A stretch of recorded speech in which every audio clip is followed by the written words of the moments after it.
तो मेरा नाम है कुलदीप और मैं हूं आपका जेई मैथमेटिक्स मेंटर और आज बात करने वाले हैं ट्रिग्नोमेट्रिक इक्वेशन की। तो ये वाला जो पोर्शन है 11th क्लास है, मैं ये कहना चाहूंगा ये सबसे ज्यादा आसान है। सबसे ज्यादा आसान क्यों? और जेई में सबसे ज्यादा स्कोरिंग होता है।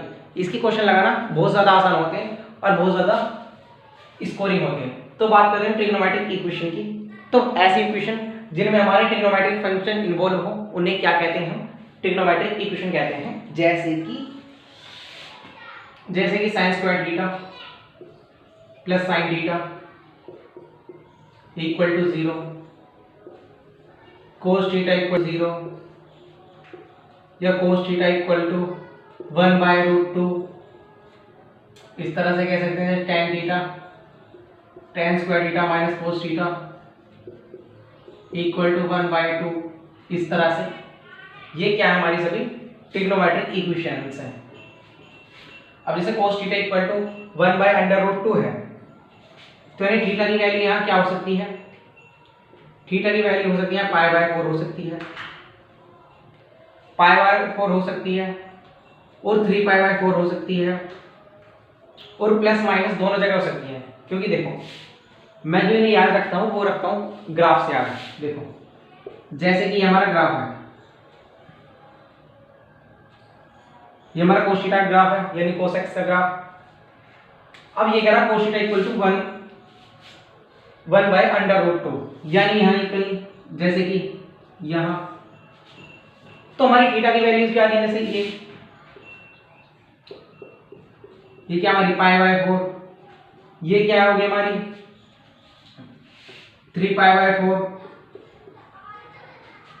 ये क्या हो गई हमारी माइनस के π/4 और ये जब आगे कट कर रहा होगा यहाँ पर ये यानी माइनस के 3π/4। इस तरह से इनकी वैल्यूज क्या होती जाएंगी? आगे तक बढ़ती जाएंगी। ठीक है, क्योंकि ग्राफ क्या चलता रहेगा हमारा आगे तक चलता रहेगा और जहां जहां भी कट करेगा ये ग्राफ जहां जहां भी कट कर रहा वो इसकी वैल्यूज हैं। ठीक है, इधर भी तो थीटा की ये वैल्यूज आ गई हैं π/4, इधर ही माइनस की तरफ भी चलेगा प्लस की तरफ। ठीक है, तो ये जो वैल्यूज होती हैं वो दो तरह के सॉल्यूशन होते हैं। पहला प्रिंसिपल सॉल्यूशन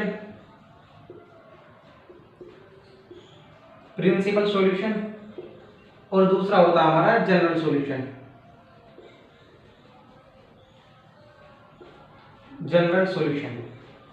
प्रिंसिपल सॉल्यूशन क्या? देखो जो हमारे ट्रिग्नोमेट्रिक रेशियो होते हैं वो क्या होते हैं हमारे, ये ट्रिग्नोमेट्रिक फंक्शन कह दो, वो हमारे सर्कुलर फंक्शन भी कह सकते हैं क्योंकि हम उन्हें क्या करते हैं? सर्कल से ही फाइंड करते हैं। तो अगर हमारी थीटा की वैल्यूज यानी जो हमारा एंगल है, अगर हमारी इसकी वैल्यू 0 से 2π के बीच आएंगी, क्योंकि हमारा एक सर्कल कितना होता है 2π का, यानी अगर हमारी थीटा की वैल्यूज केवल एक ही सर्कल में आ रही है यानी एक कंप्लीट रेवोल्यूशन में आ रही है, एक कंप्लीट रेवोल्यूशन यानी 0 से लेके 2π के बीच आ रही है, तो वो कहलाएंगे हमारे प्रिंसिपल सॉल्यूशन। जनरल सॉल्यूशन आपका कुछ भी हो सकता है, कोई भी रियल नंबर, मतलब ये जो है पूरा इधर कितना भी चलेगा उधर कितना, इसके लिए कोई लिमिट नहीं है जनरल सॉल्यूशन के लिए। ठीक है, अब बात करते हैं जैसे कि हम जैसे साइन थीटा इक्वल टू 0, तो साइन थीटा इक्वल टू 0 यानी साइन थीटा हमारा कहां कहां 0 रहा होगा? 0 डिग्री पर, पाई पर। देखो ये हमारा ग्राफ है, ये मैं मोस्टली क्वेश्चन ग्राफ से ही करता हूं। जैसे ये क्या हमारा 0, ये क्या हमारा पाई, ये क्या 2π, ये क्या है 3π। देखो साइन का ग्राफ देखो, साइन हमारा कहां कहां 0 है? 0 पर, पाई पर, 2π पर, 3π पर, यानी कहां पर 0 हमारा थीटा? जहां पर हमारा थीटा क्या है? nπ है। जहां पर थीटा हमारा nπ है, जहां n हमारा क्या हो सकता है? इंटीजर, पॉजिटिव इंटीजर भी और नेगेटिव इंटीजर भी। देख रहा इसमें? हाँ सही देख रहा, यानी थीटा हमारा क्या हो सकता है? nπ हो सकता है। देखो हमारा साइन थीटा यहाँ 0 है। ये बात करें cos थीटा के लिए, यहां बात कर लेते हैं cos थीटा इक्वल टू 0, यानी cos थीटा कहां कहां 0 रहेगा? तो ये हमारा कोस थीटा का ही ग्राफ था। तो देखो ये क्या हमारा, ये π/2, ये 0 था, ये पाई, और ये क्या होगा हमारा 3π/2, ये हो गया हमारा 3π/2, ये हो गया हमारा 5π/2। यानी ये जो हमारा कोस का ग्राफ है ये कहां कहां जीरो हो रहा है हमारा, ओड π/2 पर। अगर इसमें साफ नहीं दिखाई दे रहा है तो देखो साफ करके एक बार दिखा देता हूं।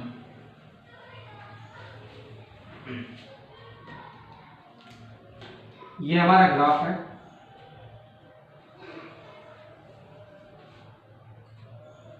ये हमारा कोस का ग्राफ है। तो ये क्या होता है हमारा, ये पाई, ये 2π, ये 3π, ये 4π। लेकिन हमें कोस थीटा कहाँ चाहिए, जहां इसकी वैल्यू 0 आ रही हो। तो देखो यहाँ 0 यानी π/2 पर, यहाँ 0 यानी π + π/2, π + π/2 यानी 3π/2 पर, 3π/2 पर, यहाँ 0 है यानी 5π/2 पर। यानी कोस थीटा हमारा कहां कहां 0 है, जहां पर हमारा थीटा कैसा है, ओड π/2, यानी थीटा बिलोंग्स टू 2n+1 π/2, जहां पर हमारा n क्या हो सकता है, हमारा इंटीजर। ठीक है, कोस थीटा हमारा वहां 0 है। और बात करेंगे tan थीटा की, tan थीटा = 0। तो आप यहीं से देख सकते हैं tan थीटा क्या लिख सकते हैं, sin theta upon cos theta. यानी जहां जहां sin थीटा 0 होगा वहां हमारा tan थीटा भी 0 होगा। नॉर्मल सी बात है, क्योंकि tan थीटा क्या होता है, sin theta upon cos theta. इसके भी ग्राफ से बताया जा सकता है, कोई दिक्कत वाली बात नहीं है। यानी जहां जहां हमारा sin थीटा 0 होगा वहां वहां हमारा tan थीटा भी 0 होगा। यानी इसके लिए भी कह सकते हैं कि थीटा बिलोंग्स टू n π, जब हमारा n बिलोंग करे इंटीजर को। ठीक है, आप इन्हें पोज करो, आगे चलते हैं। तो देखो अभी तक तो हमने पर्टिकुलर वैल्यू ली थी, जैसे 0, sin थीटा = 0, cos थीटा = 0। अब लेते हैं जब हमारे जनरल हो, यानी कोई भी हो। तो जब हमारा sin थीटा = क्या हो, हमारा sin अल्फा, और जब हमारा अल्फा बिलोंग करे -π/2 से π/2 के बीच, यानी क्या होना चाहिए, जैसे sin π/3, sin π/2। ठीक है, उससे ज्यादा नहीं होनी चाहिए π/2 से, यानी 90 डिग्री से। अगर ज्यादा है तो उसे क्या करेंगे, जैसे ये मानो sin 120 आ गया, तो या तो इसे 80 - 60 कर लो, और या इसे 90 + 30 कर लो।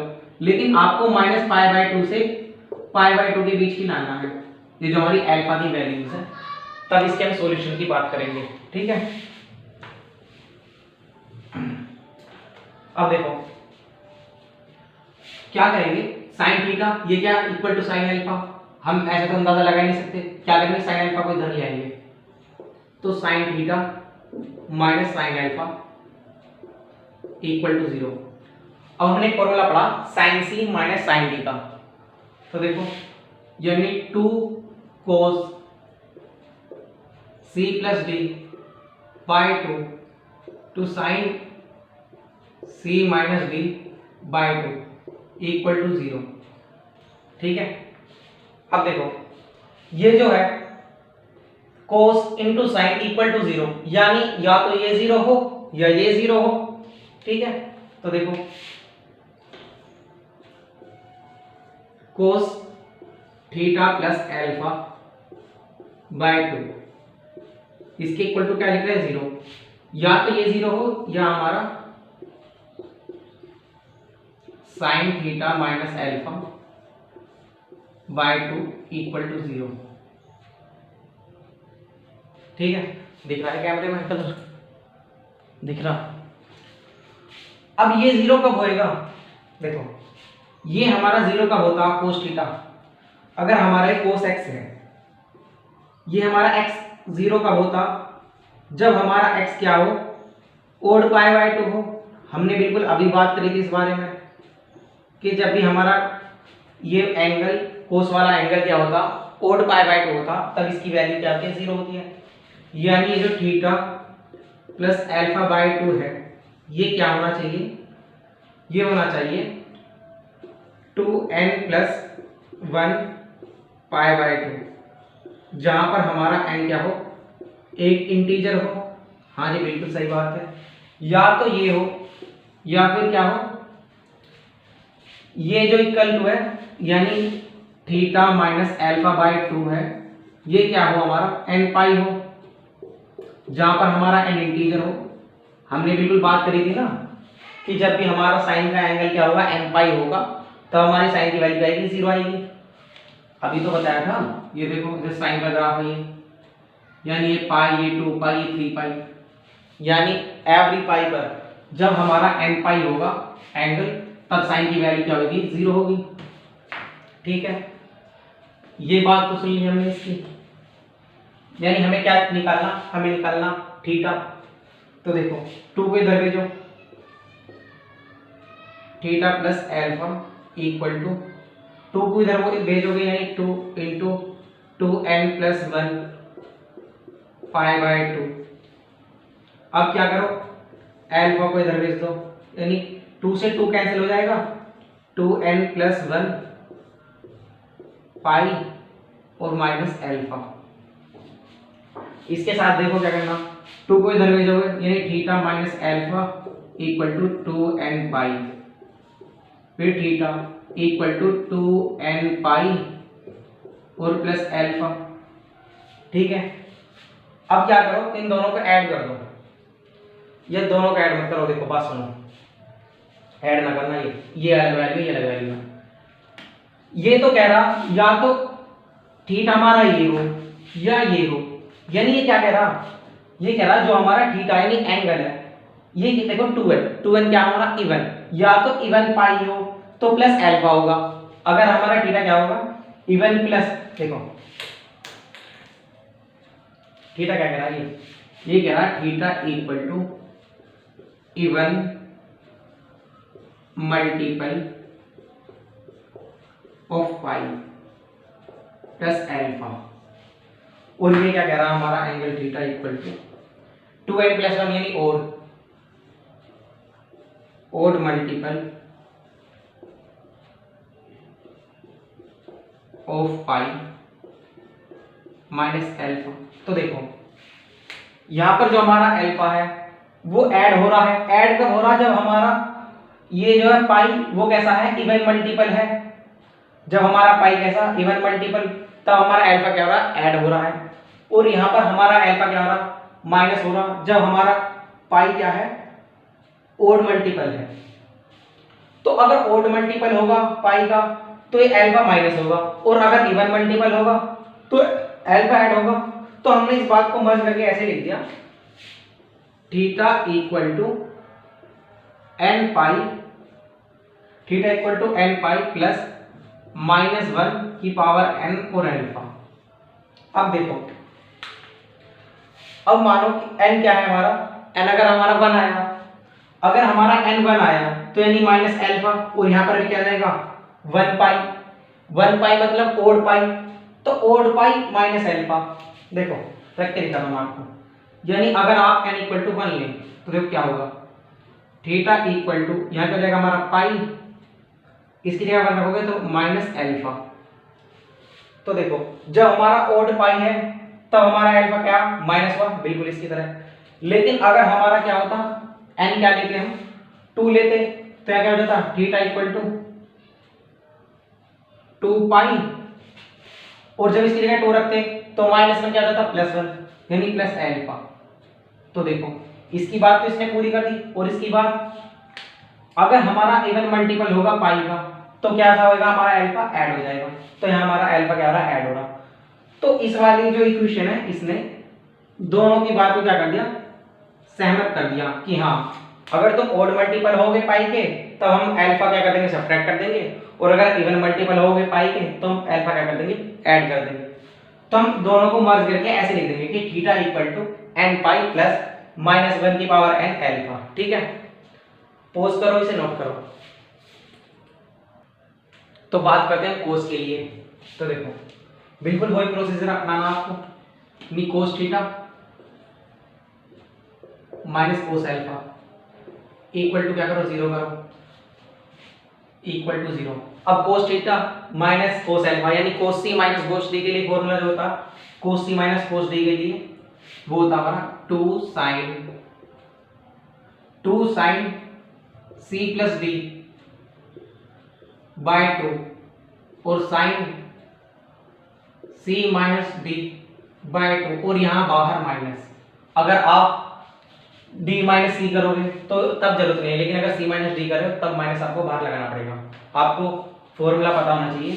जैसे ये हमारे पास formula cos C minus cos D का, तो इसे कैसे लिखते हैं, 2 sine C plus D by 2 into sine C minus D by 2 और यहाँ हमारा क्या आ जाता बाहर आ जाता हमारा माइनस सी।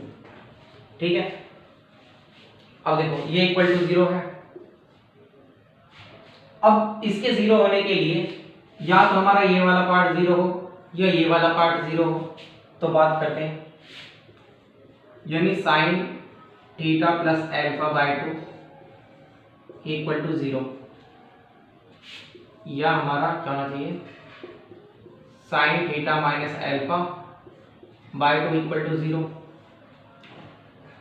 ठीक है, अब ये वाला पार्ट 0 का होगा जब हमारा एंगल क्या हो जाएगा, एन पाई होगा, यानी थीटा प्लस एल्फा बाय 2 क्या होना चाहिए हमारा एन पाई, जहां हमारा एन क्या हो, हमारा इंटीजर हो। और इनकी बात सुनना, ये क्या कह रहे हैं, ऐसे कर लो, ये कह रहे हैं ये तब 0 होगा जब हमारा ये क्या होगा एन पाई, यानी theta minus alpha by 2 equal to n pi, जहां हमारा एन क्या होना चाहिए, इंटीजर होना चाहिए। ठीक है, तो थीटा की वैल्यू निकालो यहाँ, तो यहाँ थीटा इक्वल टू 2 की इधर मल्टीप्लाई यानी 2n पाई, और ये जो हमारा एल्फा होगा ये इधर चला जाएगा यानी माइनस एल्फा, जहाँ हमारा n क्या है, इंटीजर हमारा। यहाँ देखो थीटा इक्वल टू 2 की इधर मल्टीप्लाई यानी 2n पाई और ये प्लस एल्फा। तो यानी देखो यहाँ थीटा क्या रहा हमारा 2n पाई माइनस एल्फा, और यहाँ theta equal to 2n pi plus alpha, यानी माइनस एल्फा कर दो या प्लस एल्फा कर दो। तो इनके केस में दोनों के में एक बात है। ठीक है, अब देखो जब ये दोनों एक बात कह रहा तो हम इसे एक साथ कैसे करके लिख सकते हैं, theta equal to 2n pi plus और माइनस एल्फा। देखो एक चीज बता रहा हूं आपको, अगर समझ में आ जाए तो, जब भी ओ आर यानी या लगा हो, या तो ये कंडीशन हो या ये कंडीशन हो, तभी हम इन दोनों को मर्ज करते हैं। कभी आपने देखा हो, कभी कभी तो टीचर मर्ज कर देते हैं, कभी कभी ये कह देते हैं कि थीटा की वैल्यू एक साथ दो पॉसिबल नहीं है। तो वो ऐसा तब होता है अगर ये ऐसा कहता है ना, ये हो एंड ये हो, यानी ये भी हो और ये भी हो, और जब थीटा की वैल्यू ऐसे अलग अलग आती तो तब कह देते हैं हम इसे नो सॉल्यूशन। लेकिन यहाँ पर ओ आर यानी अर लगा हुआ, या तो ये कंडीशन हो या ये हो, यानी कहने का मतलब ये है, या मतलब ऐसे कह लो, ये या तो 50 डिग्री हो या 40 डिग्री हो, और फिर बाद में कोई सा ले लो, चाहे इसे 50 ले लो इसे 40 ले लो, कोई दिक्कत वाली बात ना हो। लेकिन अगर कोई ये कह रहा कि एंगल हमारा 40 भी हो और 50 भी हो, तो थीटा की वैल्यू एक साथ ऐसा पॉसिबल ना कि एक साथ ही तुम दो एंगल ले लो। ठीक है ना, ये कह रहा या तो ये 0 हो या ये 0 हो। ठीक है ना, तो थीटा की वैल्यू ये आ गई हमारे पास, ये और ये, तो इन दोनों किसी वैल्यू में से कोई ना कोई 0 आ जाएगा और हमारा सॉल्यूशन निकल जाएगा। ठीक है, पोज करो, नोट करो, यहीं देख लेते हैं हम tan theta equal to tan alpha पर, यही tan theta equal to tan alpha. देखो वही चीज करेंगे, इसे क्या लिखो आप, या तो इसे इधर लिया साथ के साथ, यानी tan theta minus tan alpha equal to 0। अब क्या करो, साइन कोस में तोड़ दो, यानी sine theta upon cos theta equal to sine alpha और माइनस की कोस अल्फा, मतलब अपॉन में कोस अल्फा। फिर एलसीएम ले लो इनका, तो sine theta into cos alpha और minus sine alpha equal to cos theta, और ये हमारा जीरो में चला जाएगा एलसीएम। ठीक है ना, ठीक है, हमारा जीरो हो गया। अब देखो sine theta cos alpha, sine alpha cos theta, यानी sine theta minus alpha equal to zero, ये फॉर्मूला बन गया।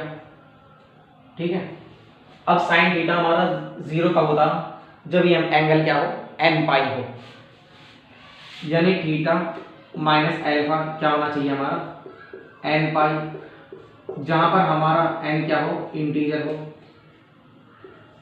Theta equal to n pi plus alpha.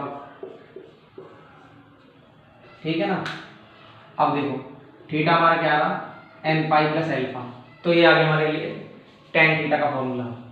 देखो इससे जो भी हमारे जनरल सॉल्यूशन निकल के आएंगे ना, जितने भी हमने भी फॉर्मूले निकाले साइन के लिए, कॉस के लिए, टेन के लिए, जितने भी इनसे जनरल सॉल्यूशन आएंगे, अगर वो 0 से 2 पाई के बीच में जो भी उनमें से लाई करेगा वो हमारी प्रिंसिपल वैल्यूज हो जाएंगी, बाकी सब जनरल वैल्यूज हो जाएंगी। ठीक है, अब देखते हैं हम इनके अगले क्वेश्चन। अब बात करते हैं हम, जब हमारा tan square theta equal to tan square alpha हो, जो हमारा cos square theta equal to cos square alpha के, ये जो हमारा sine square theta equal to हो साइन स्क्वायर अल्फा के। पहले साइन और कोस के बारे में बात कर लेते हैं, फिर उससे टेन आपस में निकल ही जाता है। ठीक है, अब देखो ये हमारा कोस स्क्वायर थीटा है, क्या करो इसके इधर ले लो, cos square theta equal to cos square alpha, दोनों साइड 2 से मल्टीप्लाई करो, करा आपने 2 से मल्टीप्लाई। अब देखो 2 कोस स्क्वायर थीटा को क्या लिख सकते हैं, 1 प्लस कोस 2 थीटा, और इसे क्या लिख सकते हैं हम, 1 प्लस कोस 2 अल्फा। ठीक है ना, कोस 2 थीटा का फॉर्मूले से आते हैं ये, कैसे, ये हमारा है कोस 2 थीटा, ये होता है हमारा 2 कोस स्क्वायर थीटा माइनस 1। अगर हम दोनों साइड प्लस 1 ऐड कर दें, या एक काम करो, जो हमारा माइनस 1 से इधर उठा कर लिया हो, तो बस इसकी जगह में ये पुट करना है, हो गया। ठीक है, अब देखो ये जो हमारा 1 है, इससे ये कैंसिल, फिर क्या बचा, cos theta equal to cos 2 alpha, यानी हम कह सकते हैं 2 theta equal to 2n pi plus minus 2 alpha, जो अभी हमने निकाला था cos theta equal to cos alpha के लिए। फिर 2 से 2 कैंसिल कर दो, यानी theta equal to n pi plus minus alpha. ठीक है, यानी ये क्या आ गया हमारा, थीटा की वैल्यूज आ गई। अब बात कर लेते हैं इसके लिए, इसे बिल्कुल ऐसे करो, 2 से मल्टीप्लाई कर दो दोनों साइड, यानी 2 sine square theta equal to 2 sine square alpha. अब साइन स्क्वायर थीटा क्या लिख सकते हैं, 1 minus cos 2 theta equal to 1 minus cos 2 alpha. फिर 1 से 1 कैंसिल हो जाएगा और माइनस से माइनस खत्म हो जाएगा, तो cos 2 theta equal to cos 2 alpha, यानी बिल्कुल यही वाली चीज होगी, यानी 2 theta equal to 2n pi plus minus 2 alpha, यानी जब थीटा इक्वल टू लिखेंगे तो हो जाएगा n pi plus minus alpha. ठीक है, यही चीज हो जाएगी। तो देखो दोनों के साथ बिल्कुल यही होगा, यानी केवल हमें एक फॉर्मूला याद रख लो कोई सा भी, या निकाल के देख लो अगर आप भूल भी जाओ, इसलिए तो सिखाया जा रही है। देखो tan square theta equal to tan square alpha. अब हमारा कंपेंड और डिवाइड का एक रूल होता है, जैसे m प्लस n लिख रहा है कुछ, और ये लिख रहा है a upon b, m upon n, यानी अगर हम ऐसे लिखें m माइनस 1। देखो हम इसे ऐसे लिख सकते हैं, ऐसे मान लो चलो m इक्वल टू n, यानी अगर हम ऐसे करें m minus 1 upon m plus 1, एक साइड के साथ अगर ऐसे करें तो दूसरे के साइड भी ऐसे करना पड़ता है n minus 1 upon n plus 1, और ये दोनों इक्वल होते हैं, इन्हें कहते हैं हम कंपैरेटिव डिवाइडर रूल। अब देखो tan स्क्वायर थीटा के साथ ये हम ऐसे करेंगे। अब जैसे हमने ये करा, हम इसका बिल्कुल उल्टा भी कर सकते हैं। कैसे? यानी 1 माइनस m भी करके और 1 plus m equal to 1 minus n upon 1 plus n। बिल्कुल यही चीज कर दो ऊपर वाले के साथ, यानी जो हमारा क्वेश्चन है फिर tan स्क्वायर थीटा लिख रहा, इसे क्या करो 1 माइनस tan स्क्वायर थीटा लिख दो upon 1 plus tan square theta. अब जो हमने इस वाले के साथ किया ये ऐसे करो इसके साथ, यानी 1 में से tan स्क्वायर थीटा घटाया था आपने, अब 1 माइनस tan स्क्वायर अल्फा को सब्ट्रैक्ट करो, फिर 1 प्लस tan स्क्वायर अल्फा। अब ये क्या होता है, ये भी cos 2 थीटा का फॉर्मूला होता है, ये cos 2 अल्फा का फॉर्मूला होता है, ठीक है। तो ये क्या हो गया cos 2 थीटा, और ये क्या होगा हमारा cos 2 अल्फा, ठीक है। अब cos 2 theta equal to cos 2 alpha, देखो बिल्कुल यही चीज बनेगी, यानी ये क्या हो जाएगा इसके साथ भी बिल्कुल यही चीज आ जाएगी, यानी 2 theta equal to 2n pi plus minus 2 alpha, यानी theta equal to n pi plus minus alpha. यानी आपको तीनों जगह ही एक जैसा फॉर्मूला याद करने की जरूरत है, बस चाहे तो आप उन्हें ट्राई भी कर सकते हैं तुरंत, लेकिन याद भी होना चाहिए, ठीक है। पॉज करो, नोट करो। तो ये हमारा क्वेश्चन है। अब देखो ये क्या कह रहा, ये कह रहा हमारा sin अल्फा 1 और cos 2 अल्फा किसमें है हमारा जीपी में, then find general solution of 4 alpha. GP में है, जो हमारा ज्योमेट्रिक प्रोग्रेशन होता है वो ऐसा होता कि x स्क्वायर x क्यूब फिर x की पावर 4, फिर इस तरह से। तो जब भी आप इनमें रेशियो देखोगे, x का रेशियो आ रहा, इन दोनों में भी x का रेशियो, इनमें भी x का रेशियो, तो हमें नेक्स्ट वाली टर्म कब मिल रही है जब हम इसमें x की मल्टीप्लाई करेंगे। यानी देखो x स्क्वायर अपॉन x करके देखो, यानी second term upon first term, और ये third term upon second term करके देखो, तो क्या आ रहा केवल x आंसर आ रहा, यानी x क्या है इसका रेशियो है। तो ज्योमेट्रिक प्रोग्रेशन हमारी ऐसी होती है, ठीक है ना। अब ज्योमेट्रिक प्रोग्रेशन के लिए एक कंडीशन होती है, या एलो प्रॉपर्टी होती है इसके, बी स्क्वायर इक्वल टू ए सी। अगर हमारा ए बी सी क्या है इन जीपी में है, तो बी स्क्वायर इक्वल टू ए सी होता। यहां देख लो, जैसे हमारे एक्स स्क्वायर है, इस पे स्क्वायर लगा दो, फिर ए और सी यानी एक्स इंटू एक्स क्यूब, तो एक्स की पावर 4 और यहाँ भी एक्स की पावर 4, यानी ये वाली बात बिल्कुल सही है। जीपी के लिए क्या होता बी स्क्वायर इक्वल टू ए सी, तो बिल्कुल ये चीज यहाँ अप्लाई करो, यानी बी स्क्वायर यानी 1 का square equal to sine alpha into cos 2 alpha. अब देखो हम या तो साइन में हो या कोस में हो, तो इस कोस 2 अल्फा को क्या कर लो, इसे ऐसे फैक्टराइज कर दो जो इसमें साइन की टर्म आए, यानी क्या होता है इसका formula 1 minus 2 sine square alpha, फिर 1 साइन अल्फा के अंदर multiply sine alpha minus 2 sine cube alpha, फिर 1 को इधर ले जाओ नी या इसे इधर ले आओ, तो 2 sine cube alpha minus sine alpha और प्लस हमारा क्या होगा ये 1 हो गया, ठीक है।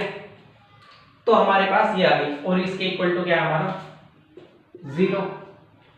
अब हम इसकी जगह ऐसा कुछ रख के दे देंगे जो 0 हो जाए, तो सोचो क्या हम रख सकते हैं, साइन अल्फा प्लस 1 यानी ये, तो देखो क्या रख सकते हैं हम, साइन अल्फा इक्वल टू क्या करो, साइन अल्फा इक्वल टू 1 रख के देखो। जब आप यहां 1 रखेंगे, आपने यहां 1 रखा यानी 2 और ये क्या हो जाएगा -1 और ये क्या हो जाएगा +1 और ये क्या सा +2, तो ये तो 0 होगा नहीं। तो sin अल्फा इक्वल टू -1 रखो।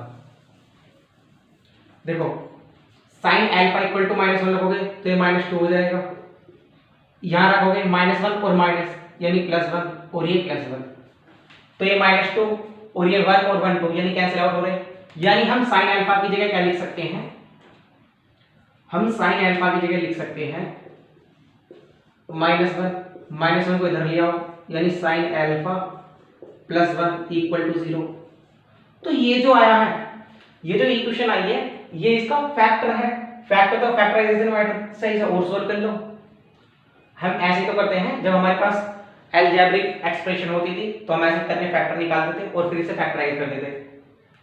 अब देखो हम इससे फैक्टराइज करते हैं, यानी sin alpha +1 2 sin cube alpha minus sin alpha +1, ठीक है। तो देखो sin अल्फा यहां क्या हमारा 2 sin क्यूब अल्फा यानी 2 sin square alpha, 2 sin square alpha की से मल्टीप्लाई जाएगी यानी 2 sin क्यूब अल्फा और +1 में होगी तो +2 sin square alpha.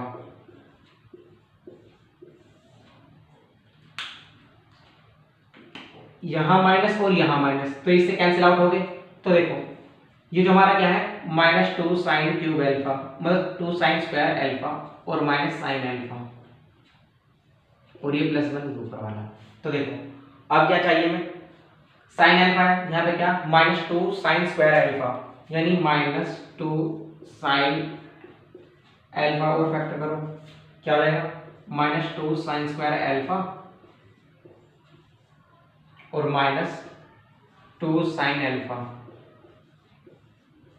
Sign change होंगे ये प्लस और ये भी प्लस, ठीक है।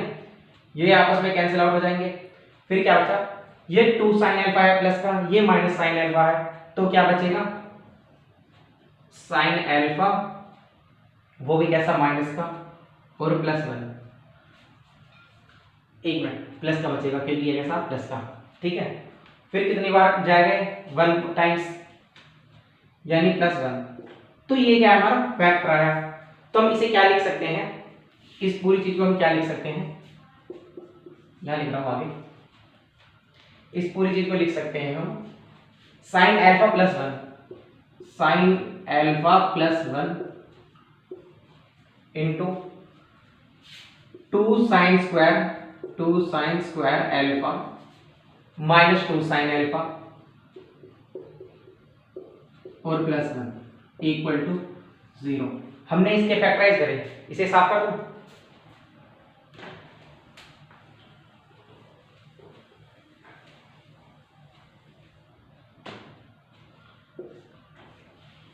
अब देखो, अब इसके इक्वल टू हम 0 लिख सकते हैं और इसके इक्वल टू भी हम 0 लिख सकते हैं, लेकिन यहां देखो पहले मैं इसके इक्वल टू 0 लिख के दिखा रहा हूं आपको, यानी sin अल्फा +1 इक्वल टू 0 यानी sin अल्फा इक्वल टू -1, यानी हम क्या कह सकते हैं कि sin अल्फा इक्वल टू, देखो -1 कब आएगा, π/2 क्या होता है हमारा, जो sin π/2 पर वैल्यू जो आती है वो आती है 1 और sin -π/2 पर वैल्यू क्या आएगी -1, ठीक है। तो देखो यानी हम अल्फा इक्वल टू क्या लिख सकते हैं, हम अल्फा इक्वल टू लिख सकते हैं n पाई प्लस -1 की पावर n और अल्फा, यानी जो हमारे थीटा है, थीटा कितना है हमारा π/2, वो भी कैसा π/2 -π/2 यानी -π/2, ठीक है। देखो ये वो वाला थीटा है हमारा, अब ऐसे तो नहीं रटोगे कि वहां तो थीटा था यहाँ अल्फा है, तो इसकी जो वैल्यूज आएगी -1 कब आएगा हमारा, साइन में -1 कब आता, जब हमारा एंगल क्या हो -π/2, तो यहाँ क्या आएगा -π/2 आ गया। अब देखो यानी alpha equal to n pi plus, अब ये क्या -π/2, हम इसे एक तरह से और लिख सकते हैं, माइनस को इधर लाओ यानी ये जो माइनस है हम इसे -1 के लिख सकते हैं, -1 की पावर n इंटू -1 और π/2। ऐसे लिख सकते हैं इसे बिल्कुल? हाँ बिल्कुल लिख सकते हैं। यानी हम इसे कह सकते हैं, यानी अल्फा इक्वल टू, अब देखो -1 की पावर n और ये भी -1, यानी इसकी पावर n और इसे खत्म करो तो n+1, यानी n पाई प्लस -1 की पावर n+1 और π/2। ठीक है, हम इसे ऐसे लिख सकते हैं। ये ऐसा क्यों लिखवाया, यहीं तक क्यों नहीं रहने दिया? हो सकता एग्जाम में ये वाला दे दे, फिर आप ढूंढते फिरो कि ये तो मैच ही नहीं कर रहा। ठीक है, तो ये तो होगा ये वाला पार्ट। अब बात करते हैं इस वाले पार्ट की। इसे साफ कर दो क्योंकि तो फैक्टराइजेशन था, ये आपको आना ही चाहिए पहले से ही। अब देखो बात करते हैं इस वाले पार्ट की, यानी 2 sin square alpha minus 2 sin अल्फा प्लस 1 इक्वल टू 0। तो देखो ये क्या हो सकता है हमारा 2 और ये क्या हो सकता, अगर आप वो भी करो इसकी फैक्टराइजेशन, तो देखो इसकी जो वैल्यू हो सकती है मैक्सिमम कितनी हो सकती है 2, क्योंकि इसकी मैक्सिमम वैल्यू कितनी आएगी हमारी 1, और इसकी कितनी आएगी, जब इसकी 1 आएगी तो 2 में मल्टीप्लाई यानी 2, इसकी मैक्सिमम कितनी वैल्यू आ जाएगी, यानी ये -2 हो जाएगा और ये हो जाएगा +1, क्योंकि देखो इसकी मैक्सिमम वैल्यू क्या आएगी, यानी जब ये π/2 होगा अल्फा, यानी sin अल्फा इक्वल टू 1 ले सकते हैं, तो ये होगा -2, sin स्क्वायर अल्फा की वैल्यू 1 आ जाएगी, तो ये क्या इतना होगा 2, ये 2 ये -2, ये क्या हमारा +1। तो देखो ये -2 और ये +2, ये तो कभी 0 हो ही नहीं रहे क्योंकि ये +1 भी आ रहा है, तो ये कभी हमारा 0 नहीं हो सकता। जब ये 0 नहीं हो सकता तो हम जो अल्फा की वैल्यू निकालेंगे वो इससे ही निकालेंगे, इससे नहीं निकालेंगे, क्योंकि ये वाली जो इक्वेशन है कभी 0 नहीं हो सकती, क्योंकि यहीं से देख लो इसकी जो वैल्यू होगी मैक्सिमम 2 हो सकती है। देखो कभी भी 0 का होता जब पॉजिटिव हो और नेगेटिव हो, एक टर्म पॉजिटिव हो एक टर्म नेगेटिव हो। तो आप मैक्सिमम नेगेटिव देख लो, मैक्सिमम नेगेटिव कितना है, तो कितना है -2, क्योंकि sin अल्फा की मैक्सिमम वैल्यू कितनी ले सकते हैं आप, केवल 1, तो ये -2 और ये क्या आ जाएगा +2, तो -2 और +2 0 और ये +1, यानी 0 नहीं हुआ। जब टोटल 0 नहीं हुआ तो ये वाली इक्वेशन इक्वल टू 0 नहीं लेंगे हम, तो केवल इस वाली जो फैक्टर है ये वाला फैक्टर, इसके फैक्टर के ये जो हमारे फैक्टर से वैल्यूज आ रही है अल्फा की, केवल ये वाली वैल्यू लेंगे हम अल्फा की, इससे हमारा वैल्यू नहीं आएगी। ठीक है, पॉज करो नोट करो। वैसे आप एक चीज और सोच सकते हैं, देखो ये जो हमारी इक्वेशन है अगर इसका d नेगेटिव आया तो इस देखो अगर हमें कैसे चाहिए, अगर हमें रियल वैल्यू चाहिए यानी रियल रूट चाहिए तो जो हमारा d है वो greater than and equal to 0 होना चाहिए, और अगर हमारा d कैसा हुआ नेगेटिव यानी रियल रूट नहीं है तो इसका d चेक कर लो, d क्या होता हमारा b² - 4ac, तो b² यानी 2 का स्क्वायर यानी 4 माइनस 4 a की जगह 2 और c की जगह 1, यानी 4 दूनी 8 और 1 9 यानी -9 और ये 4, तो क्या है हमारा -5, d क्या है हमारा -5, यानी d कैसा है नेगेटिव, और अगर हमारा d नेगेटिव होता है तो रियल रूट नहीं होते। ठीक है, ऐसे भी कर सकते हैं आप। तो इसके जैसा हम एक और क्वेश्चन ले लेते हैं क्लैरिटी के लिए। तो अगर ये जीबी में है तो b² - 4ac होना चाहिए, मतलब b² = ac, यानी cos थीटा का स्क्वायर इक्वल टू a यानी 1/6 sin थीटा एंड c क्या होगा tan थीटा। ठीक है, ये क्या होगा हमारा cos स्क्वायर थीटा, ये 1/6, ये sin थीटा, tan थीटा क्या लिखेंगे हम sin theta upon cos theta. ठीक है, cos की तरह मल्टीप्लाई कर दो, जब cos की तरह मल्टीप्लाई करोगे यानी cos³ थीटा 6 की इधर कर दो, फिर क्या हो जाएगा sin स्क्वायर थीटा, ये sin स्क्वायर थीटा, ये 6 cos³ theta, sin square theta को इधर ले आओ minus sin square theta equal to 0, 6 cos³ theta, इसे क्या लिखो 1 माइनस cos स्क्वायर थीटा यानी प्लस cos स्क्वायर थीटा और -1 इक्वल टू 0। अब देखो हमें cos थीटा की जगह ऐसी वैल्यू देखनी है जो ये क्या हो जाए पूरी इक्वेशन जीरो हो जाए, यानी जीरोस निकालने इसके। तो जब आप ट्राई करोगे, क्योंकि मैंने ट्राई करा, आप भी ट्राई करना, तो cos थीटा इक्वल टू क्या था हमारा 1/2। ये किससे आया था? By trial. ट्राई करके देखना पड़ेगा आपको, रख के, जैसे cos थीटा इक्वल टू 1 रख के देखो, फिर 2 रख के देखो, फिर 1/2 रख के देखो। तो जब यहाँ पे 1/2 रखेंगे तो क्या हो जाएगा 1/2, यानी क्या जाएगा 6/8, यहाँ क्या जाएगा 1/4, फिर -1, यानी इसके इक्वल टू क्या आ रहा? 0 आ रहा। देखो एक क्या लिखा था 6 cos थीटा की जगह 1/2, यानी 1/2 और इसका क्यूब प्लस 1/2 इसका स्क्वायर और -1। तो देखो ये क्या हो जाएगा 6, ये हो जाएगा 8 हमारा, प्लस ये 1/4 और ये -1, ठीक है। ये 2 से 3 टाइम्स गया, ये 2 से 4 टाइम्स, ये 3/4 और ये 1/4, यानी क्या हो गया ये दोनों 1 और ये -1, यानी इक्वल टू 0। ठीक है, रख के दिखा दिया। अब साफ कर दूं इसे। अब देखो ये आ गया हमारा, यानी 2 की इधर मल्टीप्लाई करो, यानी 2 cos थीटा, फिर 1 को इधर लिया, यानी -1 इक्वल टू 0। ये क्या है हमारा? फैक्टर। इस इक्वेशन का क्या है? फैक्टर। अब इस फैक्टर से इसे फैक्टराइज करो और फैक्टर निकालो। तो देखो जब आप निकालोगे 2 cos थीटा -1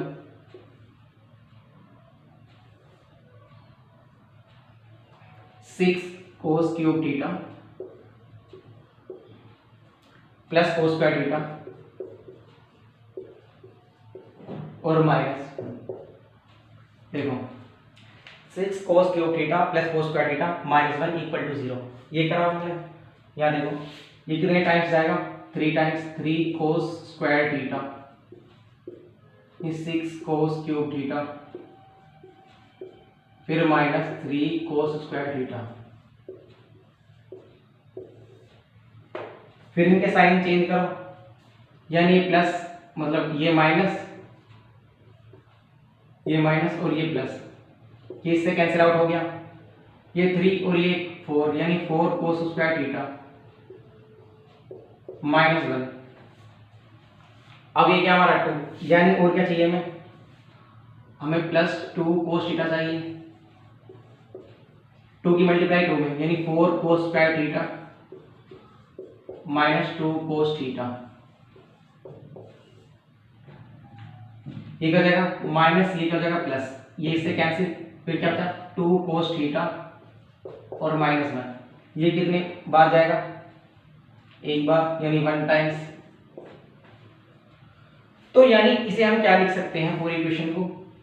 इस इक्वेशन के ये दोनों फैक्टर आ गए, दोनों ये फैक्टर मल्टीप्लाई होकर ये लिखते हैं cos theta -1 into 3 cos square theta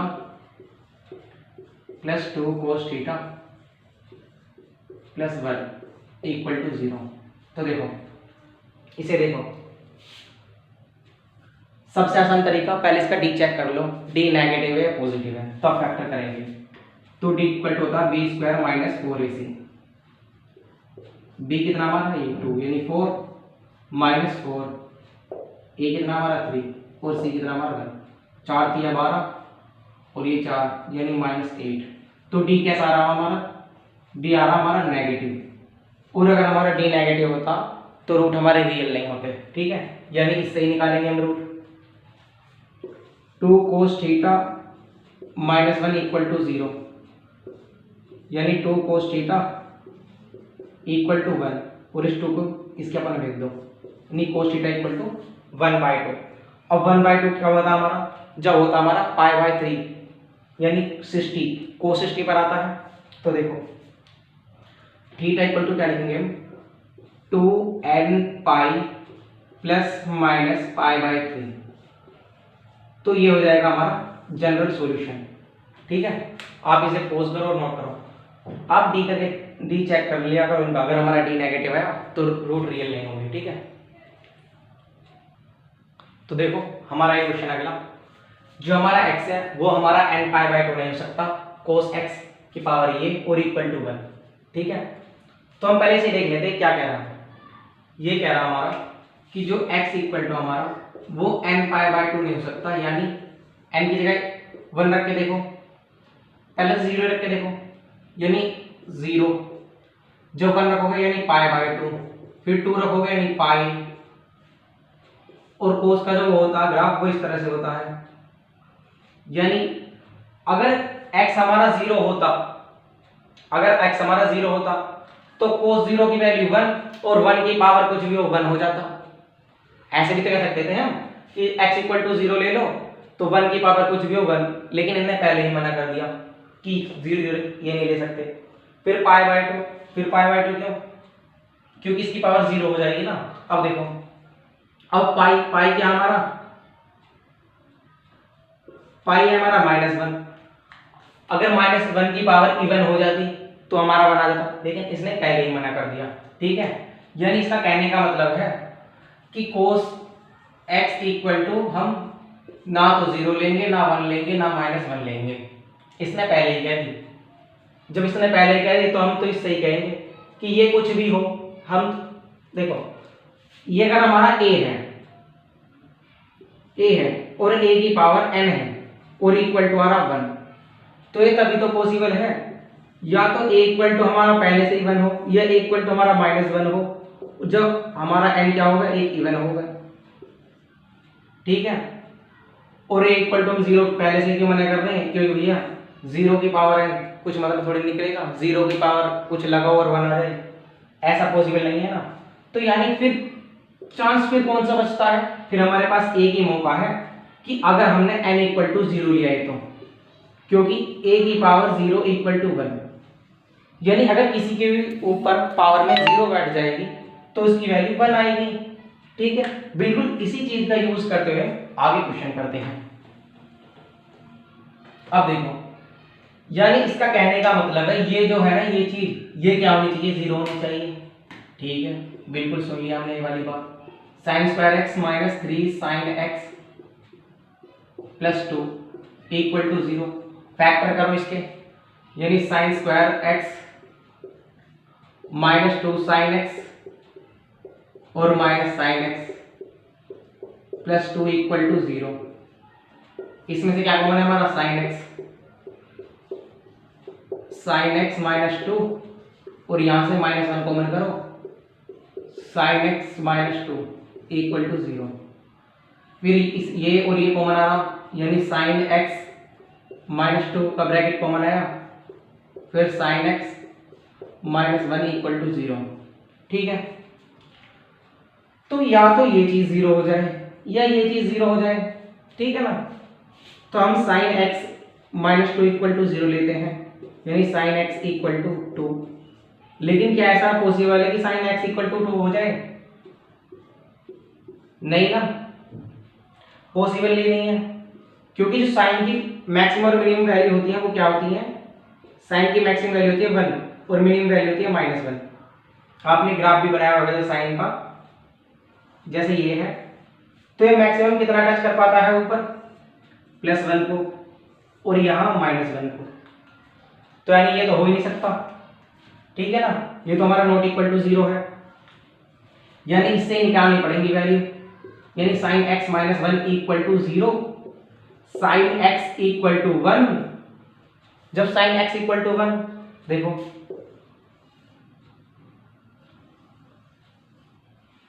देखो 1 कब कब आ रहा, ये क्या हमारा π/2, फिर ये क्या होगा हमारा, ये होगा हमारा पाई, फिर ये 2π, फिर ये क्या होगा 2π प्लस π/2।